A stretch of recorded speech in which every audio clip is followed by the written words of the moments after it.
திரைப்பட நடிகர் எல்லாம் அரசியல் பிரவேசம் இருக்கு. நடிகர் விஜய் அவர்கள் அரசியல் பிரவேசம் எப்படி பாக்குறீங்க? நல்ல விடயம் தானே, புது ஆட்கள் வந்தா நல்ல விடயம் தானே நமக்கு. இப்போ அந்த பாலியல் நிறைய வைரலாக போய்கிட்டு இல்ல, எல்லா துறையிலுமே எல்லா விஷயங்களும் நடந்துட்டு தான் இருக்கு. திரைத்துறையை சார்ந்த வரைக்கும் அது பிரபலமா தெரியுது. பிரபலமா இருக்கிறதுனால, மற்றவங்க பிரபலமா இருக்கிறதுனால அது பிரபலமா தெரியுது. அது மட்டும் தான். எல்லா துறையிலுமே எல்லா விஷயங்களும் நடந்துட்டு தான் இருக்கு.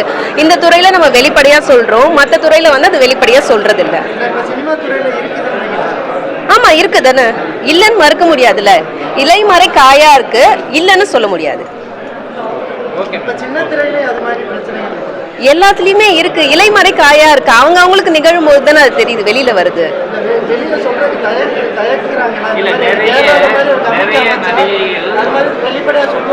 இல்ல, கேரளா அளவுக்கு இங்க இருக்கான்னு பாத்தீங்களா, இல்லன்னு தான் சொல்ல முடியும். ஏன்னா கேரளாவோட கலாச்சாரமே வேற இல்லையா. தமிழ் கலாச்சாரம்ங்கிறது வேற, கேரளாவோட கலாச்சாரம் வேற. அதை கம்பேர் பண்ணும்பொழுது இங்க அந்த அளவுக்கு இல்ல. இருக்கு இருக்கு ஆனா இல்ல, அப்படி வச்சுக்கோங்க.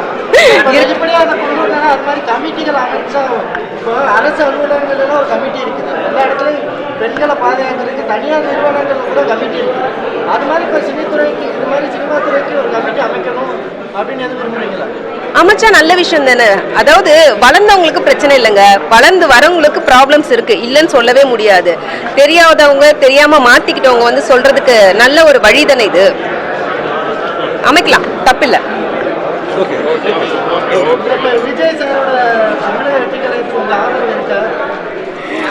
யார் நல்லது பண்ணாலும் அவங்களுக்கு நம்ம சப்போர்ட் பண்ணலாம். இல்ல, அதுதான் சொல்றேன். அவர் என்ன வந்து பண்ண போறாருன்னு பார்த்துட்டு நம்ம சப்போர்ட் பண்றதா வேணாமான்னு சொல்ல முடியும். சினிமா துறையை சார்ந்தவங்கன்னு சொல்ல முடியாது. நம்ம பாக்குறவங்க நல்லது பண்ணாங்கன்னா, யார் நல்லது பண்ணாலும் அவங்களுக்கு கை கொடுக்கறதுல தவறு இல்லை தானே. கண்டிப்பா. என் பேர் வந்து சுமதி. நான் வந்து ஒரு யூடியூபர். ஃபஸ்ட்டு டைம் வந்து நான் ஒரு ஹீரோயின் ரோல் பண்ணுறேன். ஸோ இது வரைக்கும் நிறைய பேர் சப்போர்ட் கொடுத்துருக்கீங்க. இனியும் உங்களோட சப்போர்ட் நான் எதிர்பார்க்குறேன். இவ்வளோ நாளாக யூடியூப்ல இருந்தது, முதல் முறை அந்த படத்தில் நடிக்க எப்படி உங்களுக்கு வாய்ப்பு கிடைச்சது? என்ன மாதிரியான ரோலாக இருக்குன்னு எதிர்பார்க்குறேன்? நான் வந்து ஃபஸ்ட்டு வந்து லீடான ரோல் கொடுப்பாங்கன்றதை எதிர்பார்க்கல. அதுக்கப்புறம் வந்து சான்சஸ் கொடுத்தது வந்து வினோத் அண்ணாவும் ஜெய் அண்ணாவும். ஸோ அவங்களுக்கு ரொம்ப தேங்க்ஸ் பண்ணிக்கிறேன். படத்தில் நடிக்க வரீங்களே, எப்படி ஃபீல்? ஆல்ரெடி நான் ஒரு படம் நடிச்சிருக்கேன், அது இன்னும் ரிலீஸ் ஆகலை.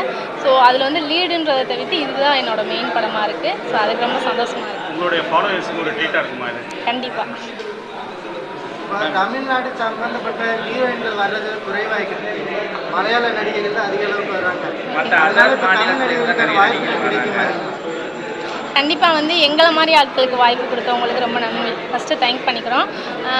அங்கிட்டிருந்து கேரளா சைடுலேருந்து நிறைய பேர் வந்திருக்காங்க. ஸோ எங்கள் சைடு இந்த மாதிரி செலக்ட் பண்ணுறாங்கன்றது ஹாப்பி.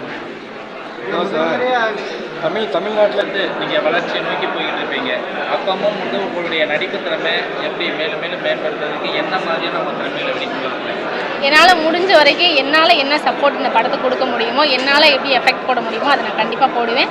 ஸோ இதுக்கடுத்து எதிர்பார்க்குற எல்லாத்துக்குமே நான் முன்னுதாரணமாக வருவேன்றதை நம்பிக்கை.